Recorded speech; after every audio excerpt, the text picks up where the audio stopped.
I found this story where it shouldn't have been, and once you hear it, it doesn't let go. The waitress smiled when she poured my coffee and said, "You're later than usual tonight, Daniel." And that was the exact moment I knew I should have walked back out into the storm, because I had never seen that truck stop in my life. I had never driven Black Ridge Road before, and nobody working a graveyard shift in the middle of. Nowhere should have known my name. I'm Mr. D. And you are listening to Mr. D Stories.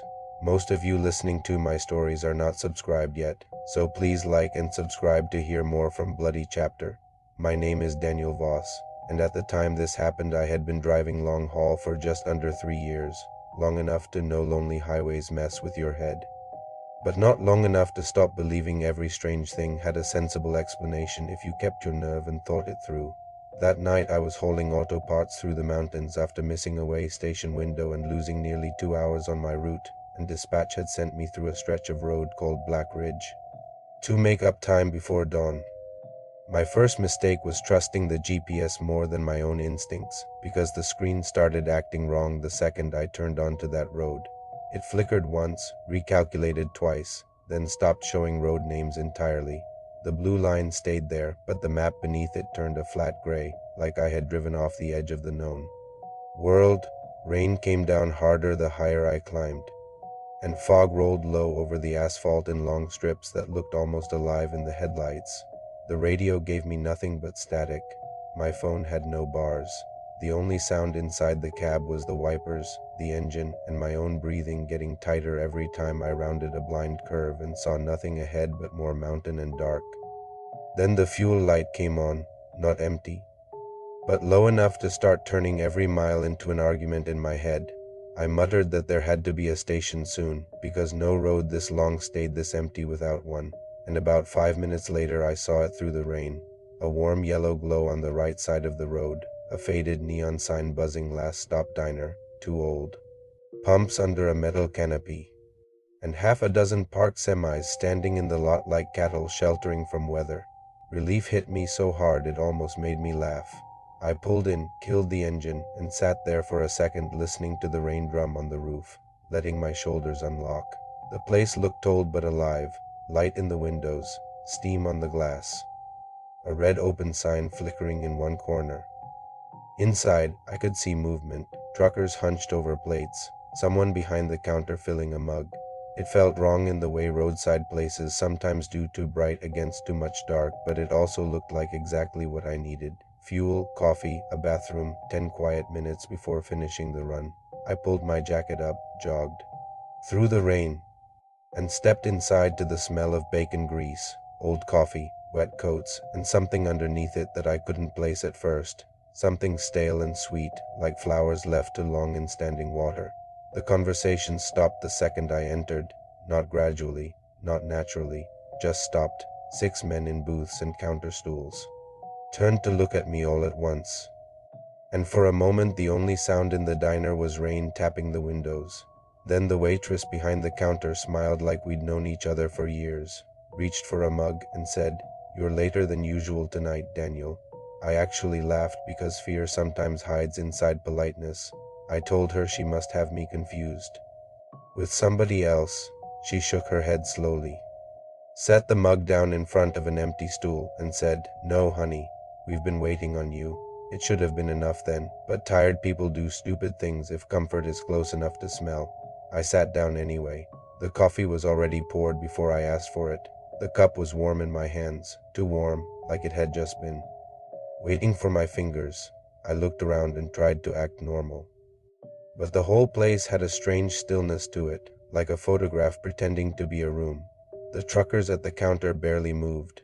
One man in a denim jacket kept staring at his pie without blinking. Another sat with both hands around a fork he never lifted. Their faces looked washed out, like all the color in them had been rained away. I asked the waitress how long the place had been there. She smiled without showing teeth and said, "Longer than most folks make it up this road." I asked if there was a mechanic nearby, just to hear a normal answer, and one of the men in the booth to my left said, without looking at me, "Won't need one where you're headed." That tightened something cold behind my ribs. I stood up too quickly and told the waitress I'd better get back on the road. She didn't argue. She only nodded toward the far wall near the restrooms and said, "Before you go, you should check the board. People around here like knowing who passed through."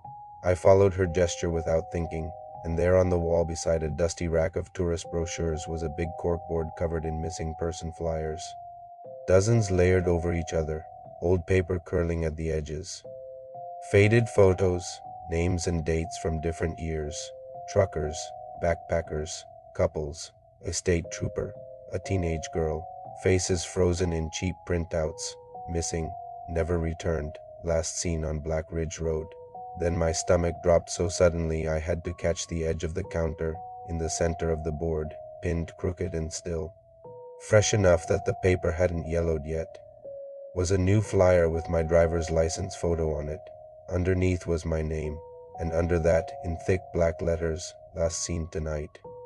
For a second I genuinely thought I was dreaming, not because the room went blurry or the floor tilted under me, but because my mind rejected what my eyes were showing it with the same stubborn force you use when reading a typo 3 times and still not being able to accept the word is wrong, and I remember staring at my own face on that board, while the rain battered the windows and the neon open sign buzzed overhead, and thinking there had to be an explanation, some prank, some sick setup, some truck stop joke designed to scare rookies stupid enough to come through Black Ridge after midnight. But then I looked at the date under my photo, and what little breath I had left went cold in my chest. Because it wasn't yesterday's date or last week's date. It was that very night, typed neatly under my name as if whoever made the flyer had already filed me away with the rest. I turned around too fast, half expecting laughter, cameras, somebody slapping a table and telling me I'd been had, but nobody was smiling. The waitress was wiping the same dry patch of counter with the same tired circular motion. The men at the stools were watching me in the mirror behind the coffee machine instead of directly. One old trucker in a brown cap lifted his eyes just enough to meet mine, and there was no cruelty in his face, no humor either, only pity so deep. It made my legs feel weak. I asked too loudly, "Who put that up there?" The waitress said, "We did." I asked why. She answered, "Because it was your turn." That was when panic finally took the wheel. I shoved past a table, nearly slipped on the wet tile, and ran for the door. The bell above it jingled once when I hit it, but the door wouldn't open. I hit it again. Harder, shoulder first this time. And the glass shook in its frame but stayed shut like someone had dead-bolted the night itself. I could hear my own pulse in my ears now. I spun around and shouted that if this was some kind of joke I was calling the police, and one of the men at the counter let out the strangest sound I have ever heard in a human room. Not quite a laugh, not quite a cough, more like a dead engine trying to turn over. "No signal up here," he said without looking at me. "Hasn't been for a long time." I fumbled out my phone anyway. No bars, dead screen, not low battery dead, though it had been at 60% when I came in. I backed toward the windows, trying to see my truck through the rain and steam, but the glass had become a black mirror, reflecting only the inside of the diner. That was when I noticed something even worse. None of the people in the room were reflecting correctly. They were there, but wrong, like the glass was remembering older versions of them. The waitress in the reflection wore a different uniform, yellowed and old-fashioned. The trucker in the brown cap looked younger, with blood down one side of his neck. Another man at the end of the counter appeared, burned across half his face in the glass, though he looked whole when I turned toward him. I blinked hard, stepped closer, and the reflections changed again, not into monsters, not into anything loud or theatrical, just into people at the exact moment life had stopped being interested in keeping them. "What is this place?" I whispered, and the waitress stopped wiping the counter at last. She set the rag down, folded it carefully, and looked at me with a kind of sadness that somehow frightened me more than if she had screamed. "It's where the road keeps what it takes," she said. I remember shaking my head and saying no over and over. Because denial is easier than understanding until understanding becomes impossible to ignore. Then the old trucker in the brown cap stood up. His chair legs scraped the floor, and everyone else in the diner went still. "You took the cut through at marker 22, he said, "didn't you?" I told him yes. He nodded once, almost to himself. "Washout's been there since '98. I stared at him. He pointed toward the black windows. Ain't no road from marker 22 to here. Not anymore. I wanted to call him a liar, but a memory came back then, small and sharp as glass. 10 miles before the diner, I had passed a rusted barricade half hidden in brush on the side of the road.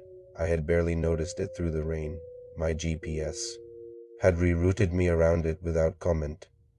At the time I told myself it must have been left over from old construction. Now that glimpse of bent metal felt like a trapdoor opening under every sensible thought I had left. I asked where my truck was.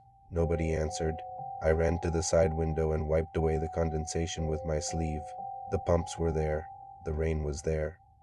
The canopy was there, but my truck was gone. In its place, just beyond the glow of the lot lights, I could make out the dim outlines of several semis parked in the darkness facing the diner. Too many of them, rows deeper than the lot should have held, all with black cabs and windshields shining wet under the storm. No, I said again, quieter this time, because something in me had started to understand before I was ready. The waitress walked out from behind the counter and came to stand a few feet away. Most people don't arrive all at once, she said. Usually the road takes them in pieces. A skid, a missed turn, sleep at the wheel. You came fast. I asked her what she meant. She looked toward the window, toward the dark lot where my truck should have been, and said, almost gently, "Honey, you didn't stop here on your way through. You stopped here after."